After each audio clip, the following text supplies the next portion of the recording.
talking about content.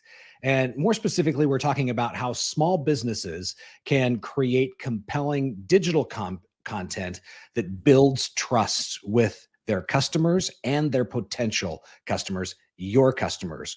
We want to help you in that area. I think we all know content is very important for business growth in this day and age, but as small businesses, the resources of time, budgets, they're just limited. So today, we're going to walk through how modern companies are creating content programs that actually move the needle on creating trust and differentiation in the industry, along with providing you a competitive advantage.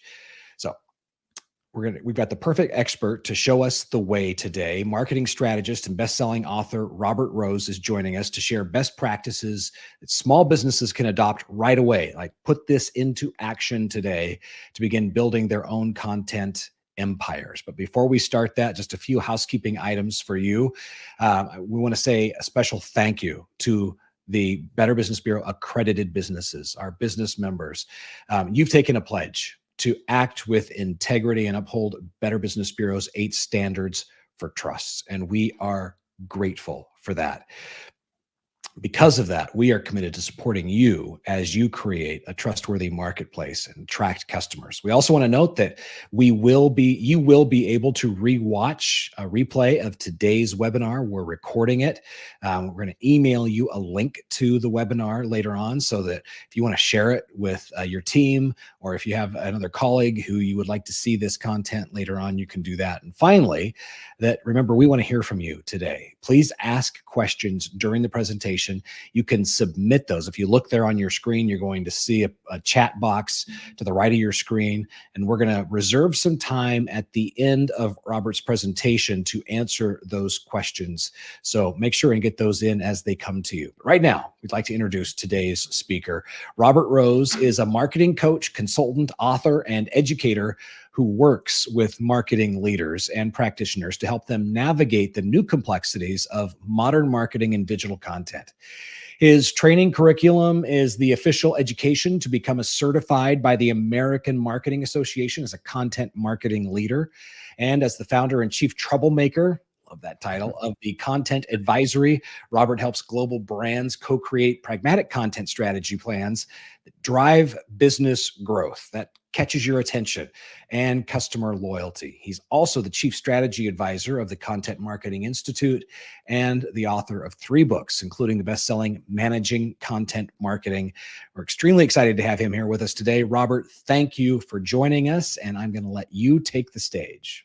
Oh, thank you so very much. It's great to be here. It's great to be here, and one of my favorite things to do, of course, is to speak with small businesses, medium-sized businesses, and large businesses too. But really, what I find is that, and we'll get certainly into this. It's usually a little bit closer to our heart for those businesses that we've either launched or that we're part of, or as part of our family, or as part of a local community, and in so many ways.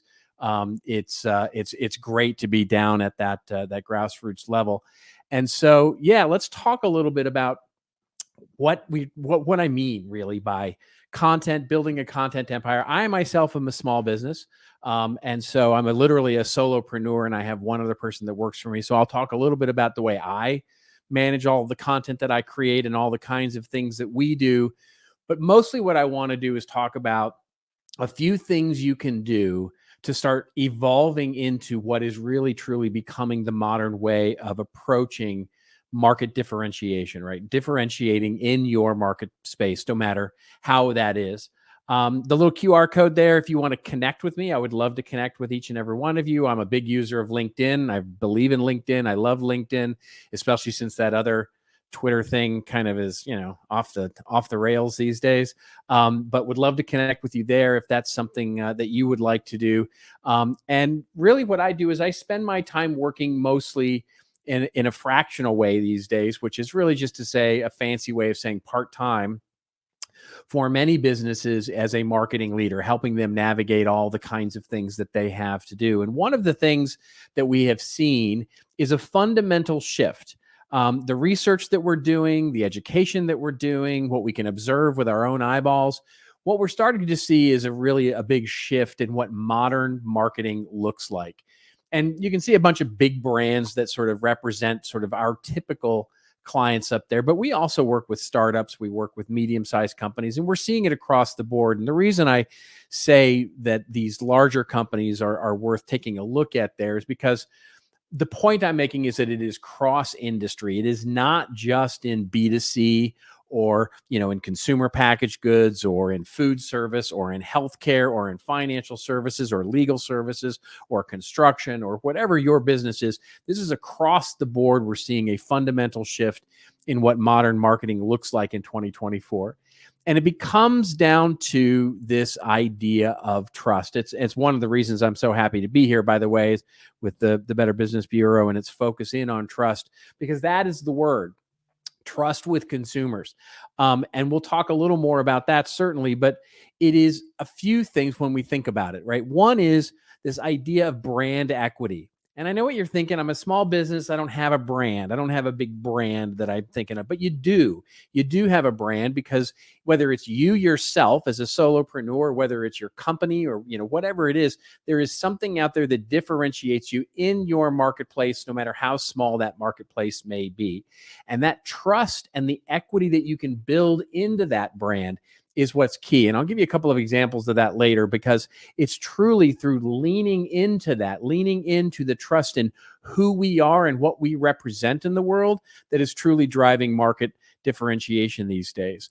The second thing we'll talk about is customer experience management. And again, it's a fancy term, but it basically means that marketing now is more than just putting more business into the top of the sales funnel. It is also about servicing with great experiences those customers throughout whatever journey you take them on once they decide to become a customer. All of that is now marketing in terms of what we're responsible for as part of a marketing strategy. If you get somebody to buy something and then you completely fail to provide great experiences on the backside of it, you will fail to keep them as a customer. And one of the biggest pieces these days is customer retention. And the third and last is this idea of monetizing audiences. And again, a fancy term that basically means, how are we attracting more value to our business through people who don't necessarily buy stuff from us, but actually interact with us and can help us grow our business? And think about everything there, from all of the people that are in your audience who will evangelize your product or service and talk about it and help you drive more business to your company, but they themselves may never buy anything from you. So let's talk about those three things, because as I said, it comes down to a fundamental sort of difference here. And we have to redefine what it means to say the customer engagement or customer relationship, if you like that word better. Now, it's funny, because as social media got to become a huge thing, right, in 2009 and 2010, and then into the 2010s, social media became this big thing. And it became very popular if you went to any marketing conference or something, and we were trying to become, have better relationships with our customers through Facebook or through LinkedIn or through Twitter or whatever it was. And the idea was, how do we build a community there? How do we build our customers into a social media community? And you'd have pundits, marketing pundits, who would go to these marketing conferences, and they would often say stuff like, well, look, relationships are nice, but nobody wakes up in the morning and says, hey, I wish I had a better relationship with my butter provider, or I wish I had a better relationship with that generator provider that I just bought that generator from. Nobody does that. And while that's true, that's absolutely true, we don't wake up and say that. I always found that sentiment a little bit cynical. And the reason I find it cynical is because just because they don't necessarily need a relationship with us, it doesn't mitigate the fact that we should and be trying to build a better relationship with them. And so how do you do that? Because just being the most advanced butter provider or being the most advanced generator provider isn't going to make a reason to create a deeper, more meaningful relationship. Now, here's what I mean by that. Let's look at an example. Because when you say, first of all, wait, what does that mean for us? We're different. We're small business. We're different than these big businesses, these big B2B businesses, big enterprise businesses. And I absolutely understand that. After working with as many small businesses as we have, I've understood three major things that are really true. And this is often, by the way, how off people are in marketing stuff to us. First of all, we're not always focused on growth. Many of us in the small business world, we don't care about growth. We're just trying to make sure that we have enough business to keep us in the thing that we love to do, our family business or whatever it happens to be. Two, marketing, by the way, is not a formal function in our business. We kind of all do it. We just do it. I do it over a glass of wine at night when I'm done running my business, or I'm trying to figure out when I can do it. I had one CEO of a small business tell me, you know what, marketing is a tax, and as much as I can cheat on it, I'm going to cheat on it. And then the third is, while, we always think of small businesses as being really super agile and we can move and pivot quickly. Well, yes, we're quick. Small businesses can move quickly, but the problem is we're not fast. And the reason we're not fast is because we're doing other stuff. We have a business to run. And so that idea of running the business is why we got into business in the first place. And therefore, we can move quickly, but we're not fast in the sense that we have all this time to be able to move at the speed of light to do big initiatives. And that's where we sort of sit. But if we now take the idea of everything I just said and sort of bring it up a level, and we look at sort of creating that expanded relationship and why that's such a big movement that we see in business these days, first of all, let's just understand it from that tectonic level, right? And I can think of no one more tectonic than Amazon. So think about it from this for just a second. So if you think about Amazon for a minute, nobody needs a better relationship with their online retailer. They just don't. I don't need a better relationship from the place I buy soap, the place I buy batteries, the place I subscribe to buy new shoes or whatever it may be. I don't necessarily wake up needing a better relationship, but Amazon knows that they want a better relationship with me. So why? Because if they have a better relationship with me, I'll spend more.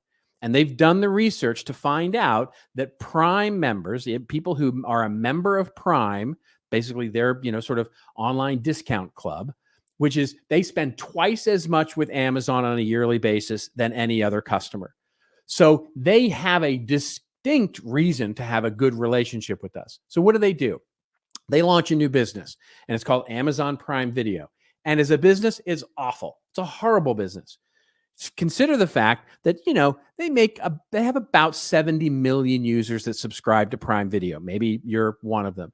And they make about $2.5 billion in revenue from Prime every year. Now, here's the thing.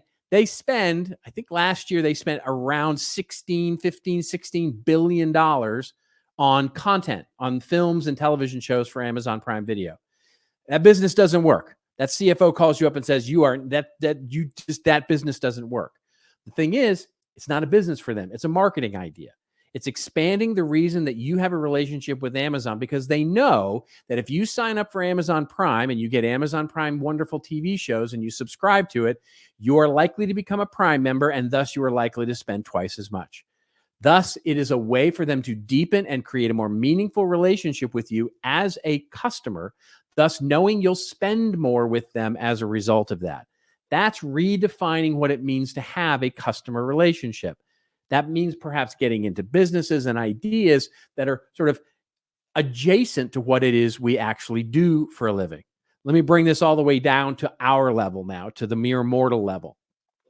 We have a little place up in Santa Barbara. For any of you who may live in California, you know where Santa Barbara is. It's a beautiful little coastal town, and it's just an absolutely spectacular place, and love it there. And there is a roofing company. They're called Action Roofing. And the key with Action Roofing is it's a normal roofing business. I think they have about 100 employees total, and they do all the things that you might expect a roofing company to do. Well, their owner, Jack, basically has a local weather idea, and they have it on their website. He has an email newsletter that you subscribe to, and it's because he has a passion for weather. And I will tell you, and it's a legend in Santa Barbara, like people in Santa Barbara know about this, is his weather accuracy, his forecasting is better than any other weather forecast out there, like better than the mainstream news, better than the radio, better than AccuWeather. It is down to the minute. He will tell you it's going to rain at Butterfly Beach at 2:15 p.m., so you better not be there. People love his weather forecasting email, and it creates a relationship. You can immediately see why that would create a better relationship with the people of Santa Barbara, who then, when they're thinking about doing a new roof or fixing their leaky roof, Who are they going to call? And as it turns out, Action Roofing is a piece of it. And he is running a wonderfully successful content program to help advertise and market his local business by getting good at content. So that's redefining the idea of where marketing's value is in the business. If we can start to think about it, how do we start engaging audiences outside of those that are in the buying mood for whatever product or service we put out there? How do we create trust? Familiarity with us breeds trust. If we become trustworthy, we are then building trust with the audiences that we have. And ultimately, in order to do both of those things, we have to have the insight to be able to do that. We have to know our customer, know what they want, know what they need. Amazon knows that if you sign up for Prime, you'll spend twice as much. So they have that insight. How do we get that insight? That's where we go from marketing to media. Content at the heart of what we're doing in marketing as a modern evolution. So we can look at this. And what I want to do is take you through 5 quick best practices and one fundamental change that will be important for you as you start thinking about maybe this is an opportunity for us to actually optimize what we're doing from a marketing and customer experience perspective. So let's look at the first one, the value of relationships. And we talked about that just a little bit just a second ago, but let's talk about how that is valued in today's world and what we might do, the best practice there. So the first thing you might say is, okay, I'm already bought in. This is a good idea. I love what Jack is doing with the email. We're already doing something like that. We've got an email newsletter. We've got a blog. We've got a podcast. We've been thinking about doing this cool social media thing. We're thinking about ideas. We have all of these ideas. And I want you to look for a second because that's the first place we go, right? As a business and a marketer, as a business owner, that's the first place we go is like, what should we make? What should we create? And so think about this for a second from a product perspective, right? From a product perspective. What can you tell me about what these products have in common? Basically a puzzle or a game, a telephone, a record, music level, or a car. Now, if you look at that, you go, well, no, I'm not sure what they are. But if I then show you behind the scenes of what those are, basically you've got the Rubik's Cube, which is the most popular puzzle that's ever been created. More than 350 million units have been sold. You've got the iPhone. The iPhone was the most popular phone that has ever been produced. So right now, more than 516 million units have been produced. And then you've got the wonderful Michael Jackson's Thriller album, 70 million units. I just watched the We Are the World documentary, great documentary, by the way. 70 million units of it sold, and the Toyota Corolla. So those are the most popular products out there. Now, here's the thing. When those products were invented, when somebody thought those things up, they didn't go, I wonder what the audience's needs were. What puzzle are they most asking for? Or what phone are they most asking for? Or what record, Michael Jackson's making Thriller, he didn't go, I wonder what the audience really would resonate with. No, they just thought up a really cool, interesting thing that they were passionate about making and said, this is going to be different. Now, that's not that they didn't do any market research, and it's not that they didn't ultimately do persona research and all that stuff after they made the product. But most successful products come from that idea. And so that's where I want you to start thinking of when we start thinking about what it is we could do to create a better audience relationship. What are the things that might be the most important? Start with your idea. It's okay. You can always work back to how it's important and connects to your business or how it connects to your audience, how it's going to connect to marketing your wonderful product or service. It's an okay place to start. Now, of course, you need to do all the requisite work to do all the things, but start thinking about this content thing, whether it's an email newsletter or a website or a blog or a podcast or something that you want to do to create content. I want you to start thinking about it like a product, like as important as your products and services that you already have. That will become your relationships differentiator because it isn't what more things you have. It's what you have that doesn't exist yet. The thing that doesn't exist that you can bring to the market that nobody else can do. Think of Jack and his weather report, right? weather exists. I mean, it's a commoditized thing, but he could bring something special to it. And it helped him align his business to what that would keep him top of mind in the customer's mind. So let's start one ourselves. And this is a real example I'm going to give you really quickly here, which is, let's think about a financial services company. And this financial services company is small. They're like 12 people. And the 12 people there, they basically they consult with, pretty heavy investors, right? Pretty, like hedge fund managers and, big investors, financial advisors, those kinds of people, helping them buy low and sell high and do all those kinds of things. And their business is, you subscribe to our amazing research. We have this amazing research, and they mostly focus on the tech industry, but our amazing research is what you should buy. And so the problem is they said, well, everybody can kind of give them this buy low, sell high advice and research and stuff like that. How do we differentiate ourselves? Like, it's a what have you done for me lately sort of idea here. And sometimes they're wrong in their research and sometimes they're right. And so they needed something to grasp them. So what should they create? Like, what should their idea be? What should they create to do that? And so the immediate thing is, well, maybe they should create a newsletter that basically keeps on top of the news, or they should create a blog that basically shows what companies are doing or how the markets are doing, or they should create a podcast that interviews all really successful business owners. And they were like, yeah, that exists. There's 14 of those. They're like, what can we do that's different that will really resonate and create value for our customers? So what did they do? They did something really interesting. So this, as I said, this is a real business. It's a real business. And basically they were trying to create more loyalty. Like, why would their consulting clients stay with them year after year after year? So their first idea was, well, let's do this great, wonderful content, sort of plan that keeps our client engaged, but they're looking at, sort of shifting their portfolios or looking at the year-end outlooks. And it's sort of this thought leadership kind of thing. And they would do it as a PDF file or a magazine that they might send to their clients. And like, nah, it just felt so commoditized, just done already. The second thing they did, they came up with an idea, turned out to be an amazing idea, was they literally created a book club. Not a book club of books that you should buy on investing, etc.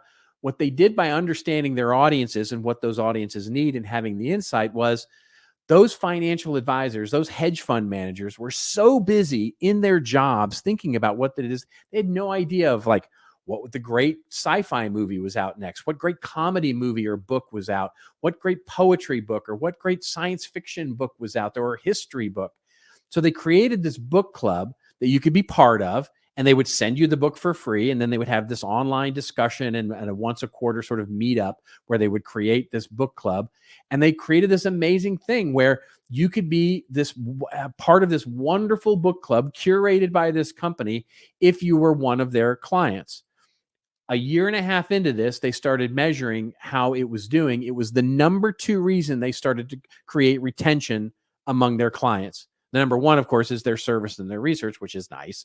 But the number 2 reason that people stayed year after year with them is this silly little book club that they launched.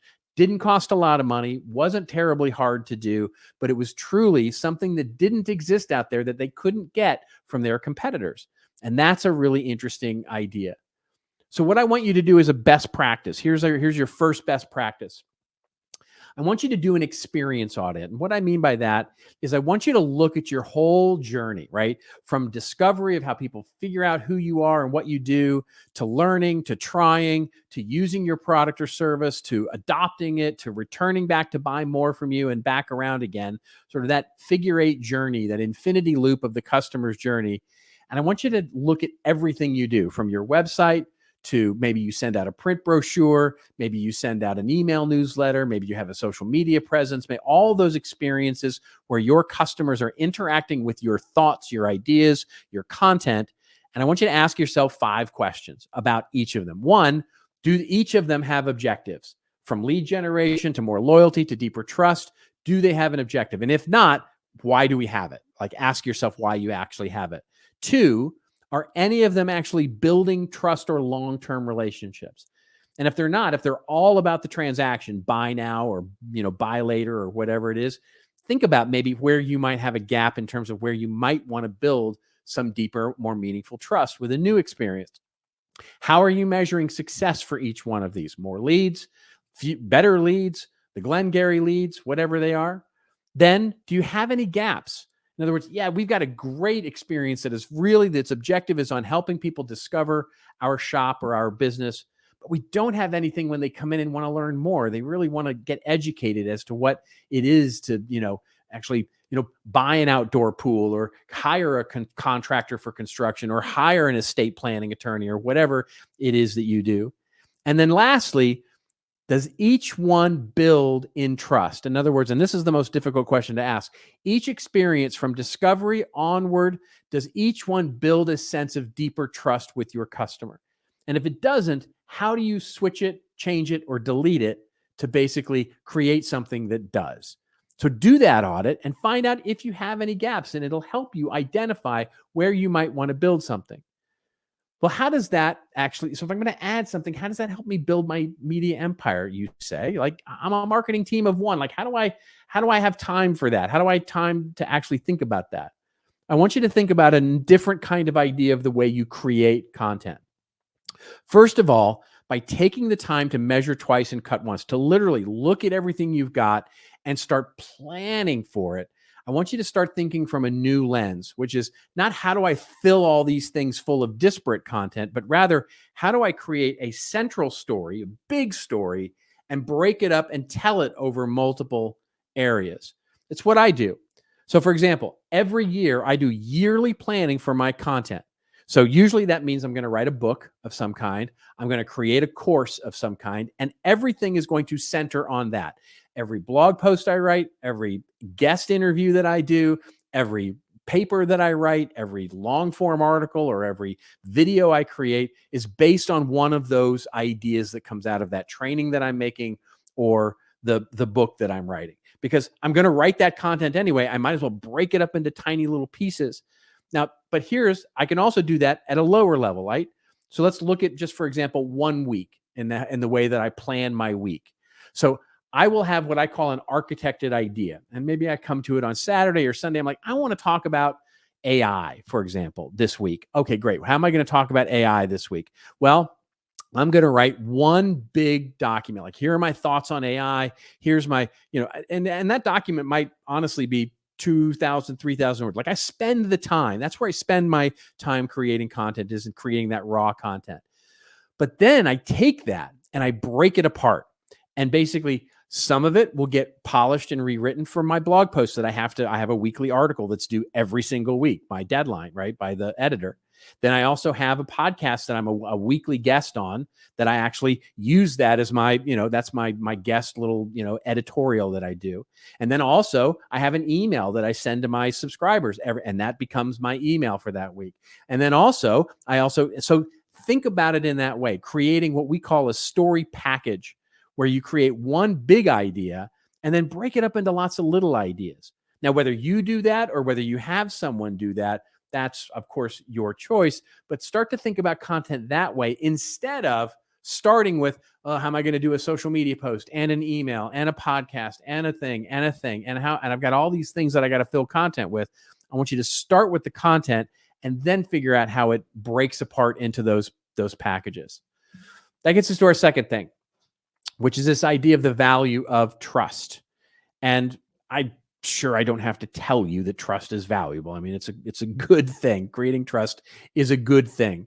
But it's interesting because we think of trust in different ways. And the interesting opportunity for us as businesses, and by the way, this is from small businesses all the way up, ratcheting up to large businesses, is that the opportunity for creating trust has never been more opportunistic.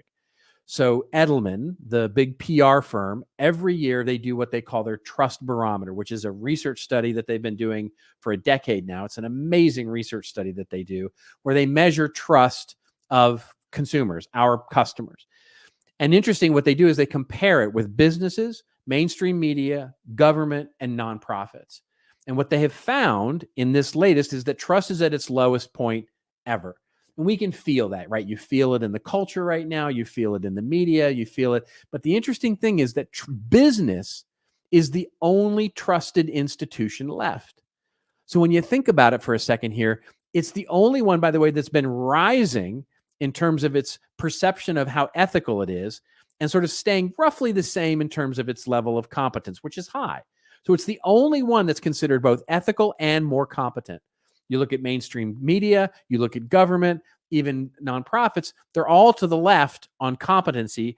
And most of them, the government and mainstream media, are low on the ethical scale as well. That's all perception. That doesn't necessarily mean it's true, but it means that that's consumers' expectations right now.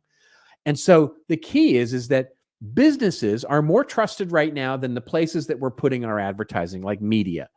And so our opportunity is to become the trusted source of really interesting things for our consumers. Think about Jack for a second and his weather report. His weather report is more trusted than any of the AccuWeather reports that are out there. And customers now, and this is especially true with younger people, now expect us to have this kind of societal impact. In other words, today's consumer, basically 63% of them will buy from brands that take some sort of idea for societal responsibility and make some sort of content or created trustworthy experience out of it. They'll buy from brands that do that. 69% believe that a social impact that is a deal breaker when they're considering a job with a company. And 68% say that brands that celebrate the idea of bringing us all together and creating wonderful things is a key differentiation. So trust is valuable today. It is truly a valuable thing. Now, here's the thing. If there were ever the worst time in the world to actually bring a new technology that helps us create content at scale, mediocre content at scale, this would be the time to do that, right? A world of misinformation and deep fakes and all the things that are out there. AI is not helping us here. AI is only adding to the complexity and the chaos here. So web search is fundamentally shifting. Like the idea of how people find our businesses is fundamentally shifting. More content will help that because more people are asking for what's the answer rather than searching for Google for give me a range of answers. So we need to be the ones providing those answers out there, feeding the learning models out there. Now, there's a whole presentation we could do on AI and strategy there, which we can save for another time. But this is really the key, is that AI is not helping us really with the idea of where we are today with search engine optimization and where we're putting our media dollars. Second, there are already bad actors out there feeding the web. If it wasn't noisy enough, it's going to get even noisier over the next year or so with content farms and all sorts of things that are going to be taking away and making more complex the idea of search engine optimization and the idea of search in general. And the idea of AI created thought leadership, basically frequently asked questions, if you will, especially in those businesses that are data-driven, things like financial services or technology or in healthcare, those are going to be even more impacted and sooner. And so if you're in any of those industries, it's going to be very soon before you need to make sure that you're differentiating through trusted human-created thought leadership, because it's going to be all the FAQs out there of how you do this or how you do that or how you buy low and how you sell high. All that stuff is going to be AI generated. And that's a really critical thing to know as you start building out your content plan. So if you think about, okay, what is trust? Like, what do we think about when we think about trust? Well, Rachel Brown, who is a wonderful researcher in the concept of trust and what trust is, talks about it as our level of confidence, our relationship with confidence with the unknown. And it's a great definition. I simplified a little bit, and I basically say it's our relationship with uncertain outcomes. In other words, it's a spectrum. In other words, I need to, when I hire a babysitter, and that babysitter is my grandma or my mother, I know I've got a pretty deep level of trust there because I'm pretty darn certain of that outcome. If I hire a babysitter and the babysitter shows up and it's, with, earrings and a mohawk and, makeup on and smelling like weed, I'm going to have a different level of trust. So there is a trust level that needs to be built that is contextual to what it is you do. In other words, the level of trust I need to have in buying a pizza is much less than I need to have the level of trust of buying an estate plan. So find what your level of trust needs to be as you start looking at this. And then that gets us to the best practice number 2 is bring trust to all of those experiences that you just looked at. All those experiences that you just thought about, your website, your blog, your email newsletter, your podcast, your brochure, the magazine that you print up, or whatever it is you do for your marketing. Start looking at it with the lens of how much trust you're creating at each one of them versus the goals that they have. So start thinking about that. How much trust? And then what I want you to do is start to map and get insight about your customer. What is their journey through this idea of the figure 8, right? So this mapped to this. Now I know this looks really complex, but it's really not. So, for example, if I'm a business, if I'm a medical device company, for example, and I sell to the chief scientific officer at a hospital or something like that, and that's my business, well, I can map the journey of how this person makes decisions and the trust level that's needed at each stage. So, as you can see in this particular example, and this is a real life example, we sort of mapped their journey, and we understood by interviewing these customers and talking with them and really knowing them that the trust level was really low at the very early parts of the discovery. It's like they didn't trust a lot of the providers that were out there. It was a lot of like weirdness going on. There's a lot of like, well, it's FDA approved, but not FDA certified. It's FDA this, it's FDA. There was a lot of distrust going on. So they needed to really ratchet up the trust levels in the early part of the journey. But the middle and later part of the journey, once they had a solution or once they had a range of solutions that they were looking at, we could actually back off a bit and we could actually create something that was a little more like, hey, you can trust us. We didn't have to demonstrate it so much. So do that work. Look at your customer journey and how much trust you're generating at each of those steps and map it out. Take the time, plan it. Then what I want you to do is look at it through 3 levels of ideas here. One is that trust level, right? What is the relationship to the uncertain outcome? In other words, am I asking for their email address and they don't really know what they're going to get if I put their email address into my website? Or am I asking for their personal information and they have no idea what they're going to get? No, we need to create more trust there. The second lens is something called Maya. Now, there's a whole design school around the idea of Maya, but what it means really simply is it really new and is it too new for you to actually introduce at this step? Let me give you an example of this. Jack's weather idea here, right? That's not a new idea.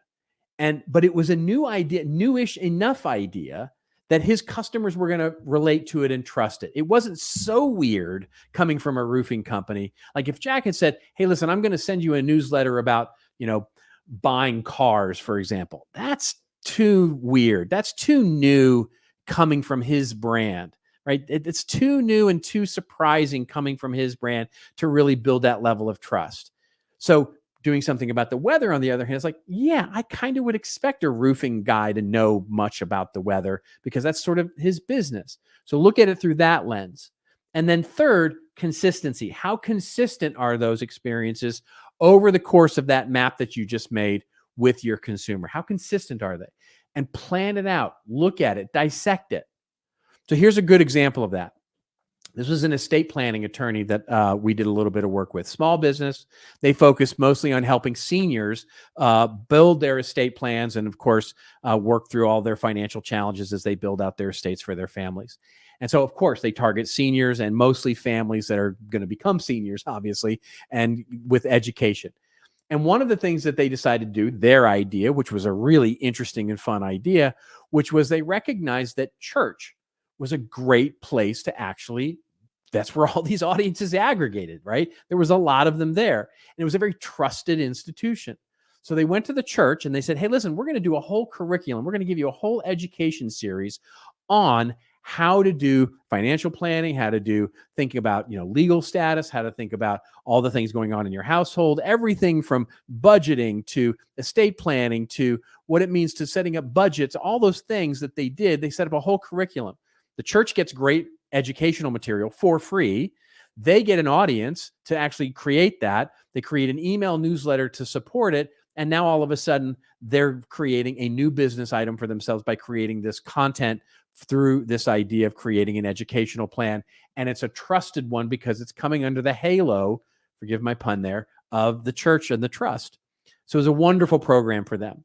And that gets us to our last bit here, which is the idea of insight. So one of the things that you're going to want to know, obviously, as you do all these things is I need to know the customer. If I'm going to go map this thing, or if I'm going to go figure out which ones are driving the most success, I need to have the data and the insight from these audiences to understand where we should apply all of our efforts. And data is key these days. Data is a critical piece of what you do. I don't care how big your business is. Data is a critical thing. We have a whole data plan for our tiny little business because it's such a critical aspect of what we do.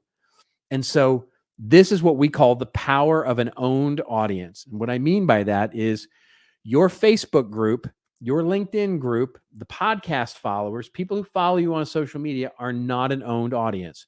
You are dependent upon the kindness and love of Facebook and Twitter and LinkedIn and the Apple and Spotify to get your message out to those audiences. You, as much as possible, want owned audiences, people that you have a relationship with, an email, a physical address, a text number. You reach them when they want to be reached by you and you want to reach them. In other words, you guarantee that if I send an email, all 1,000 of the people that are on my email list are going to get it, or all 20,000, or all 10 of them, depending on your audience size. And the reason I say this is because so many of you, maybe you're not on Threads yet, but you know that Twitter is sort of, having its problems. And Meta, the people who own Facebook, of course, and Instagram, they launched Threads as a response to Twitter. Now, Threads is now currently holding the record as the fastest growing social media platform on the planet ever, because within 2 weeks, they had 100 million people join up to Threads. Now, how did they do that? How do you do that? Well, the way you do that, as I've said, a couple of times, is the way you get 100 million users to sign up for your new content platform is you start with 2.3 billion the day before.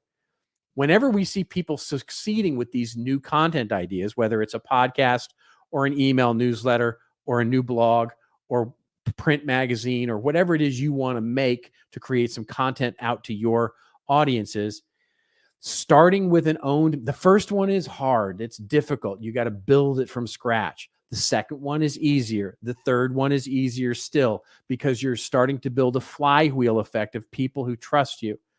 When Jack says, hey, I'm going to create an email newsletter, he creates his, 10,000 or whatever are part of his email newsletter now. Now, when he launches an audio version of that, or he launches the website version of that, that's already 10,000 people who just want to sign up for that because it's new and different, and he's already got them in his database. So imagine what you could do if you had 5%, just 5% of your total addressable market in your Rolodex, in your contact list at all times. That's value that you can get because it's insight value. That's the key piece of that. Now, for those of you who are worried that this is going to become a legal challenge or it's hard and there's all these weird new acronyms like CCPA or GDPR or LGBT or all these new privacy things, you shouldn't worry about that. Mostly because for most small businesses, this doesn't even apply. But mostly, even if you want to comply with the spirit of it, or if your business actually does need to comply with it, your legal pop-ups, all that stuff that you're doing about setting cookies and all that kind of stuff, it's not a legal issue. This is a design issue. If you can design a program where people willingly and actively sign up, then you're complying not just with the letter of the law, you're also complying with the spirit of it. First-party data acquisition is one of the most differentiating things you can do as a small business because it is a marketing challenge. It is how do you know your customers and getting them to want to know you better. It is about developing that better relationship. So this is well known now. Like I said, up and down the line, right? Big companies, small companies, media companies basically are starting to embed product companies. You're starting to see this all over the place where media companies are now launching new products and new services and basically diversifying themselves. But additionally, product and service companies are launching little media companies and they're acquiring media companies. Now, as soon as I say acquisition, you're like, whoa, that's okay. That's way above my pay grade. I can't even think about acquiring a little media company. But think about it like this for just a second. If you're going to develop like this emotional data plan, right, where you pull in this data that wants, people who want to hear from you, subscribe to you, hear from you on a daily basis, your audience, well, your brand may be the answer to that, but it may not be the answer to that. So you might go, well, one, I want to look at all the people out there. Where are they going? Like, where are they going to learn about stuff? Where are they going to understand stuff and be entertained, inspired by stuff? And this does not have to be a moonshot, right? In other words, look at somebody like the startup company, Pendo, right? Pendo is a small little startup company. They're a little bigger now, but a few years ago, they were literally 14 people or 15 people in a warehouse. But they basically went out and bought this little community called Mind the Product, which was their software is all about product management and product marketing. And then they went out and bought this wonderful community called Mind the Product, which is a community of product managers. And so they merged those two things together, and now that's their major content platform. And they had it instantly. And it wasn't a big acquisition because that company, that Mind the Product community, wasn't making any money. There was really nothing other than the email list to acquire. My company, CMI, Content Marketing Institute, we were literally 9 people. And we ended up buying an event called the Intelligent Content Conference for literally the price of the email list because the business owner was really struggling with that. I know a lock company. We worked with them, a medium-sized lock company. They make door hardware and sort of locks and all of that. They bought this woman was a wonderful blogger talking to the locksmith community, and she had a bunch of locksmiths in her database. They just hired her. They hired her on as sort of their content person, and they made a thing of this wonderful locksmith blog. And then lastly, this Sykes Industries, which is a consulting firm that they're in financial services. Well, they bought the Penny Hoarder magazine, which was, it was actually a pretty sizable acquisition for them. But they did it because they could get the data and the insight for all those people and what financial literacy meant to them. And so the last big best practice that I'll tell you is do an audience audit. You may not have one. You may not have one to do an audience audit with yet, but if you do, if you have an email database, or if you have, a subscribers on your social media, or if you have a marketing database of some kind, I want you to do an audit of it. And I want you to look at it from a couple of different perspectives. One, you've mapped out your journey, so you kind of know whether these are fans. In other words, they do something every time you send them an email. They do something. They share your content. They do stuff with it. How many of them are doing that? Or how many of them are what we call the apathetics in that lower right there, right? The zone of indifference. You send all 1,000 emails, but nobody, it's crickets, right? Nobody does anything, right? They're in that. How many of them are in there? Or how many of them are what we call the zone of unintended? If you start looking through that list and you see, how many of them are Mickey Mouse at gmail.com and, give me the paper at gmail.com and, all those kinds of things, it's all fake email addresses or those kinds of things or competitors or people looking for jobs or those kinds of things. Those are your crashers. You can delete them. And then how many of them are actually in what we call the zone of opposition? In other words, they do stuff, but they're always like arguing with you. They're trolling you or they're doing that. Those can be okay, by the way, because they can get your message out there. But our goal is obviously to move everybody into the upper right as much as we possibly can. When we do audience audits for people, what we mostly find is what you see on the screen there, right? Is it, our customer community, it does pretty good. It's pretty much all of them in the zone of action. But our marketing database or our email database, most of them are in that zone of indifference where nobody really cares what it is we have to say. And so this is that Pendo example, right? Where they wanted to create a fascinated and active audience. So they purchased that Mind the Product business and basically got all that first party data so that they could see that these were people who cared. They take action. They're passionate. And they happen to also be their target customer. And so it's a perfect way to them to create trust, build a relationship, add value, and ultimately be top of mind when they're ready to buy. So to summarize and to be sort of done before we get to a little bit of Q&A here, what now? Okay, with all that, what do we do? What the heck do we do now, right? Well, what I'd like you to do is a few things. The first is before we finish, this is what we do for a living, by the way. So if you're interested in learning more, if you want to have a conversation or anything like that, you can simply, scan the QR code. It'll take you to our contact form, and you can send us an email, and we can talk about how we might be able to help you, whether it's implement or coach or anything like that. If you want to dive a little deeper into this particular topic. So you'll get these slides, obviously, so you can scan that. But the thing that I want you to do, that's sort of I said there was going to be 5 best practices and then sort of one fundamental shift. And the fundamental shift is you've got to redefine what customer means, right? Peter Drucker said it, almost 60 years ago now. And Peter Drucker is one of my heroes in business strategy. And what Peter Drucker said is the customer. We're all about creating a customer, and a customer is the one who decides what the business does. For it is the customer who basically pays and converts and adds wealth to the business. And I think that's absolutely still true even in 2024. We just have to redefine what customer means, because we can create customers who add value to our business without ever buying something from us. They can evangelize our product. They can help us spread the word. They can recommend us to other businesses. They can buy more from us. All those things are done if we basically build trust along this buyer's journey. Because ultimately, as business owners, there are 2 things that we care about: revenue and savings. How do we get to revenue or savings as a piece of this? Whether we're trying to grow or not, we're trying to become more profitable, certainly. So if you deploy content, the fundamental shift here is I want you to start thinking like, can we be more efficient in our content? Can we use story packages to become more efficient and create content across more channels and spend less than we do actually? Or can we make our whole business smarter by simply understanding and getting the insight into our audience, right? Just like Jack and Action Roofing. Can we become a valid representation of why you want to stay top of mind with us and want to get content and marketing from us because we deliver value to you? Or can we deliver customer value, a higher value, teaching customers to be better customers?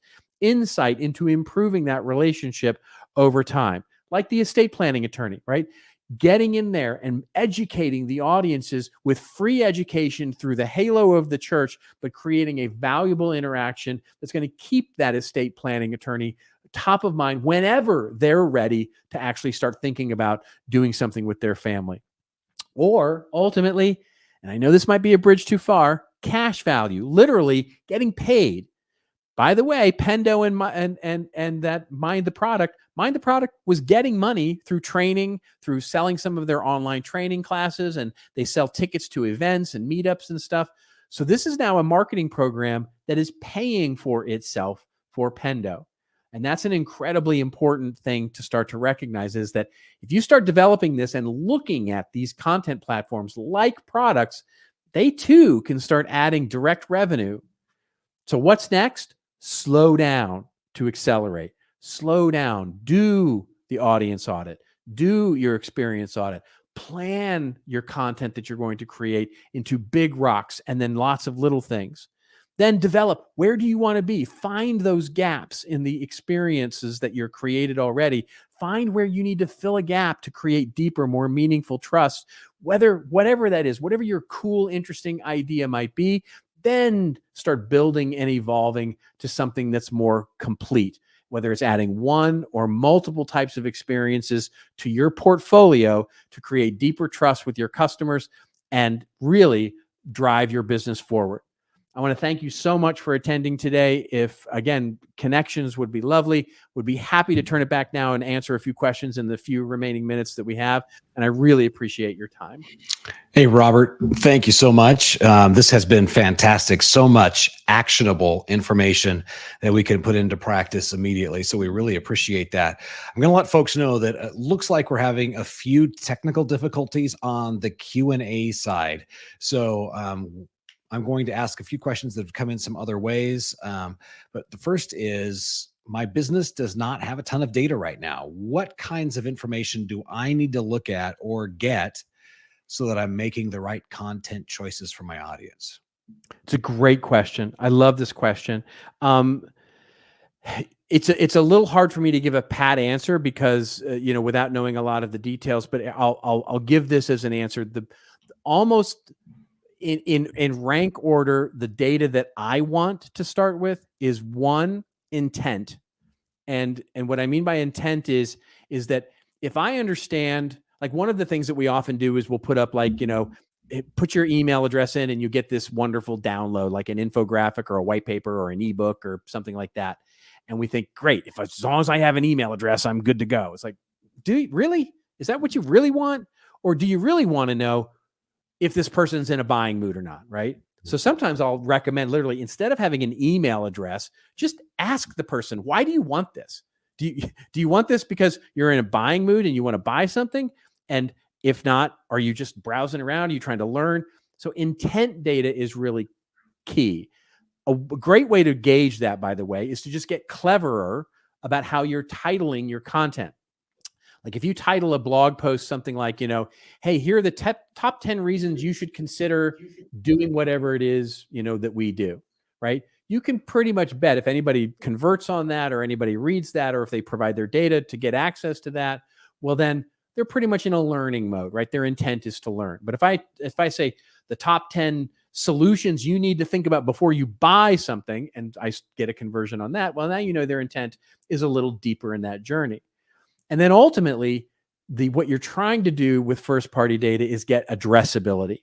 So to whatever, and as fast as and as pragmatically as you can, you want to get to an idea where they're giving you permission to speak with them. So whether that's an email address or a phone number or a physical address or showing up to a physical event or something like that, that's data that you can start to use to draw in the intent and who they are, so that you start basically becoming top of mind for them, because today they're probably not in a buying mood, but tomorrow they might be. So you want to just stay, it's one thing to get attention these days. Holding that attention is important.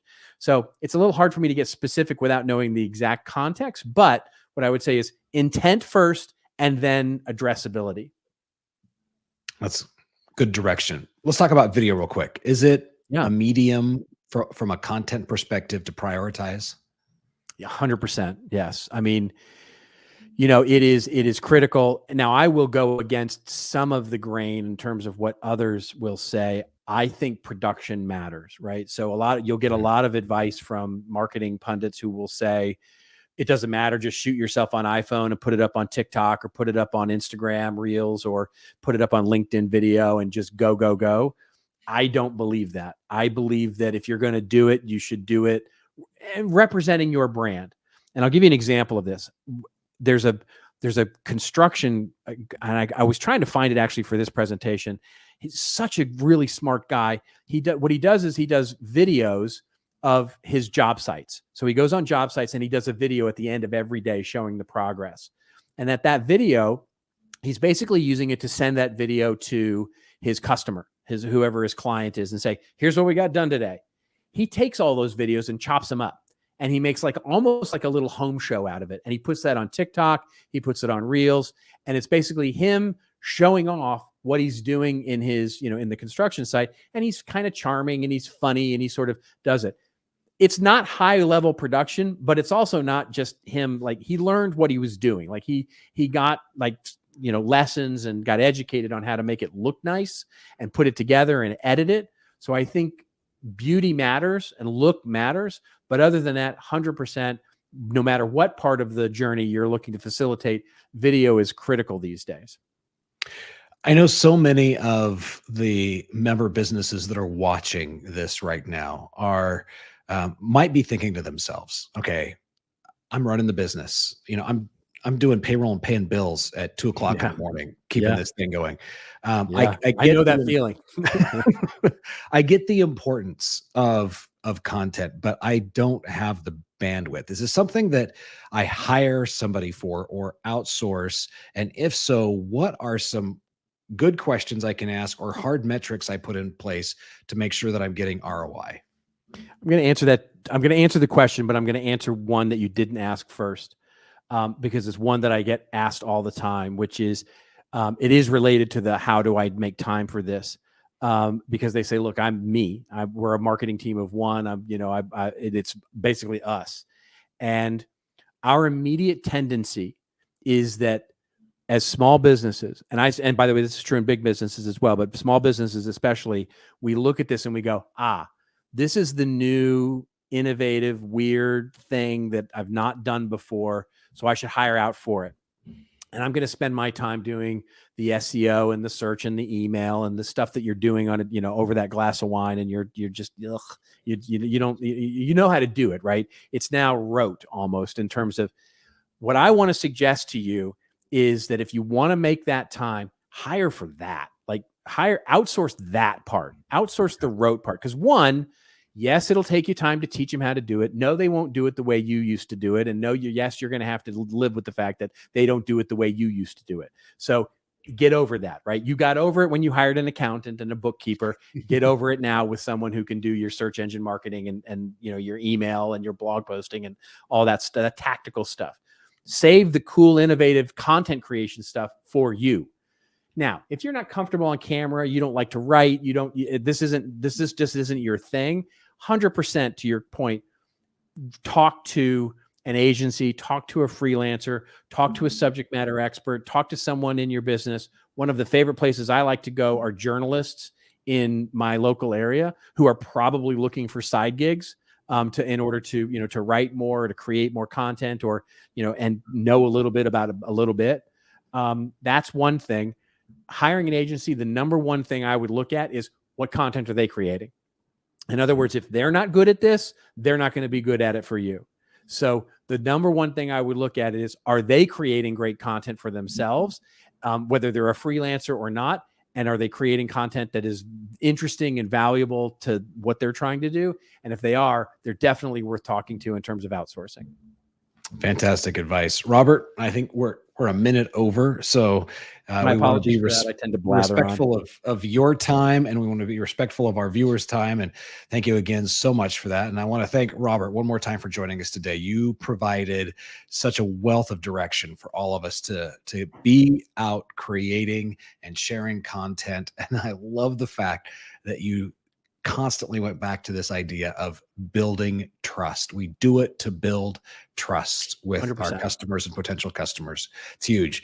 If you revisit everything Robert shared, once again, we're going to be emailing a recording of today's webinar to you. So be watching your inbox for that email, and feel free to share that with your team. And you can revisit all of our previous webinars. It's going to be really easy for you to do. Here's the web address, thebbb.org/behind-the-sign is where you find that. Links also where you can register to attend upcoming webinars and be on the list to know when those are, including next month's. So again, that link, thebbb.org/behind-the-sign. For more information on BBB events, resources, head to bbb.org. And we would like to thank you again for joining us this afternoon. Have a great rest of your day.